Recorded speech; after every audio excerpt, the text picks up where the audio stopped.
Welcome back to another episode of Let's Talk Boxing. I'm LB. And I'm Leti. So yeah, let's kind of get into it.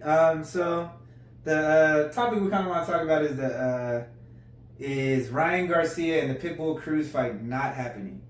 So what do you think about that? Well, what was the reason? Why did they reason behind it being canceled? Well, see, that's the thing about fights. Sometimes I think before I even get too excited when I hear a fight announced, it's hard for me to believe it and get excited about it until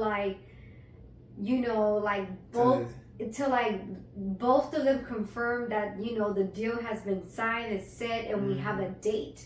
Yeah. Because I feel like so many times we've gotten so hyped up over fights being, made, and it's just like, then you get it's like, oh shit, it didn't go through. I got excited for nothing. So yeah, exactly. You kind of called it out, right? Yeah. When it comes to Golden Boy, man, I don't believe there's probably the one promoter that I have the least trust in making a good fight. Mm-hmm. I mean, you look at all their fighters up and down the card.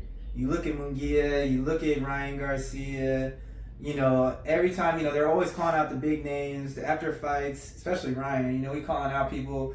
You know what I mean? And then it comes to find out every time that happens, the fight never comes to fruition. Never. So at this point with Golden Boy, man, I'm not excited for anything until I see it signed. And the way they've been acting, I don't see them making a big fight soon. And I'm hoping that something gets. I'm hoping that they get those fighters out of there. Out of Golden Boy. I mean, look at Sinisa Estrada. She can't even get a fight, and she's one of the best female boxers right now. I haven't seen her fight in so long. Yeah, and you see how lucrative the girls were, Amanda Serrano and Katie Taylor, and the show they put on. Like, this is the time to put her out front. Exactly. This is the time to put her out, but... So, yeah. And, I've always been a fan of Oscar De La Hoya, the fighter, because he wanted all the smoke, all the challengers. But, him as a promoter, man, he's just not making these big fights. And it's kind of frustrating as a boxing fan, but... I guess this is the part of business in the boxing that they see it as now, being the promoters instead of the fighters, which is bullshit for, the fan that's pretty much making money for them as well, because we buy this, these fucking subscriptions, pay-per-view, we buy them to see good fights because we want to support them, but... And Golden Boy they always put their fighters in with these huge mismatches, and the fights don't last.